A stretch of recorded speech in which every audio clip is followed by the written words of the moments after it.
বেগরমাই করা যাবে না। মাইনে তোলো, হাতে দাও, নাহলে কিন্তু খুব খারাপ। এই আমি গান গেয়ে যাবো, যত টাকা পাবো সব দিয়ে দিতে হবে, সব দিয়ে দিতে হবে। তো এখনকার আমার মায়েরা কিভাবে স্বামী দেবতার সেবা পূজা করে, কিভাবে সেবা শুশ্রূষা করে, কিভাবে যত্ন করে, আর আজ থেকে 50 বছর আগে চলে যান, তারা কিভাবে স্বামীকে সেবা করতেন, আদর করতেন, যত্ন করতেন, তারই একটি বিশ্লেষণ। আর আমি যার কথা আজকে বলবো, এটা হলো সেই সত্যযুগের ঘটনা। তো আজকের আমার লীলার বিষয়বস্তু হবে, একটু লক্ষ্য করবেন, কিছু কাজ, কিছু কর্ম দেখে শিখতে হয়।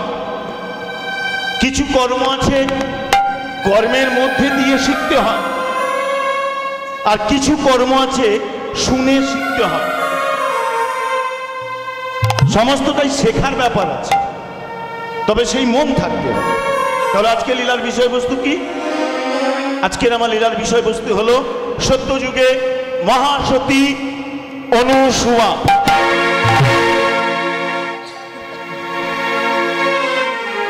মহারাজ ভক্তদাস, হিমালয় পাদদেশে মহারাজ ভক্তদাস এক অহংকারী রাজা, দম্ভ রাজা ব্যক্তি হলে যেটা হয়, আর জীবনে কোনোদিন কৃষ্ণ নাম বলল না, কৃষ্ণের বিরোধিতা করে বেরিয়ে গেলেন, কৃষ্ণকে ভালোবাসলেন না। তবে এ জগতে অনেকেই আছি আমরা যে ভগবানকে বিশ্বাস করি না, ভগবানকে মানি না, বলে চোখে দেখিনি যাকে তাকে মানবো কি করে? কি গো বাবা, যাকে চোখে দেখলাম না তার প্রতি বিশ্বাস জন্মাবে? তাই তো, যাকে দেখলাম না, চিনলাম না, জানলাম না, বুঝলাম না, তার প্রতি বিশ্বাসটা জন্মাবে কি করে? জন্মাবে না। কি হ্যাঁ কি না? জন্মাবে না। তো প্রমাণ দেবো আমি, আপনারা হ্যাঁ কি না বলবেন। জন্মাবে না। তাহলে একটা প্রশ্ন বলছে, এই তোর বাবার নাম কি? বল, জোরে বল। ও বাবা, ভালো নাম রেখেছে তোর দাদা। হ্যাঁ, মদন, মদন মোহন কি? যাই হোক, বাবাকে বিশ্বাস করিস? আপনাদের দিয়ে বলবো না, আমার ছেলেটাকে দিয়ে বলি। বাবাকে বিশ্বাস করিস? কেন বিশ্বাস করিস? না, বাবাকে দেখেছে চোখে, তাই বাবাকে বিশ্বাস করলো। তো ঠাকুরদার নাম কি? মনে করতে হবে নাকি? কাঙাল। কাঙাল। ঠাকুরদাকে চোখে দেখেছিস? দেখেছিস। তার বাবার নাম কি? বিবাহ করেছিস? বিবাহ করলে 7 পুরুষের নাম বলতে হয় কি গো বাবা, তাই তো? তোর তো আবার একটা নয়, 2টো বিয়ে।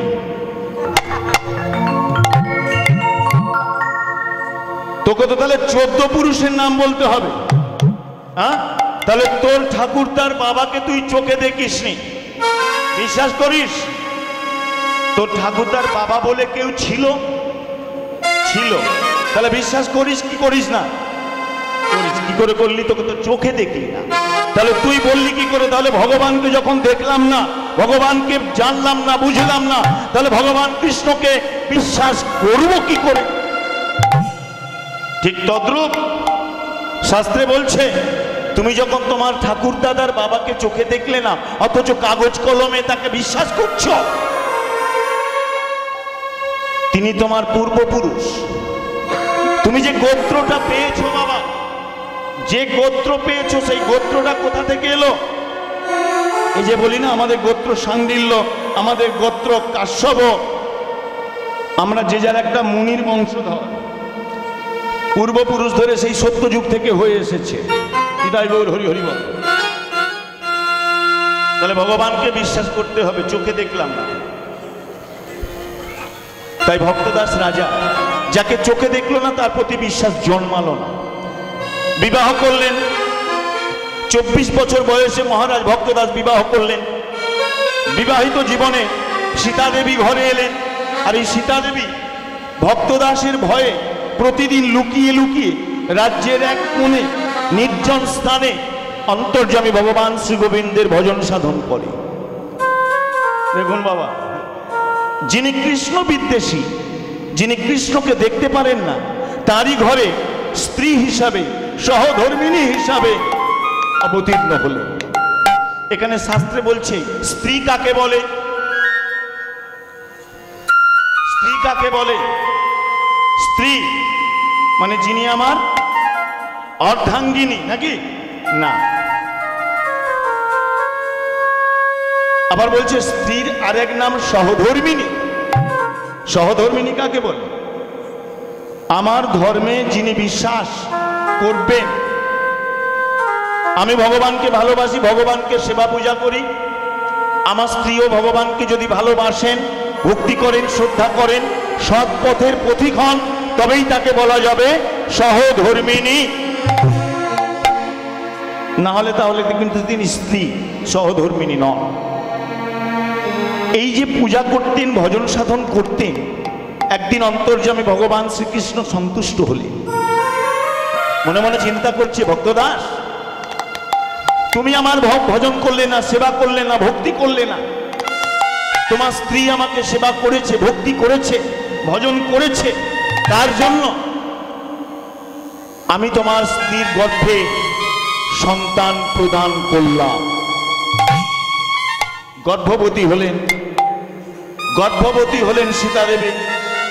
ঠিক 9 মাস 10 দিন 6 ঘন্টা পরে একটা নয়, দুইটি কন্যা সন্তান প্রসবিত হলো। দুটি। প্রথম কন্যার নাম রাখা হলো সুয়া দেবী, দ্বিতীয় কন্যার নাম রাখা হলো অনুসুয়া দেবী।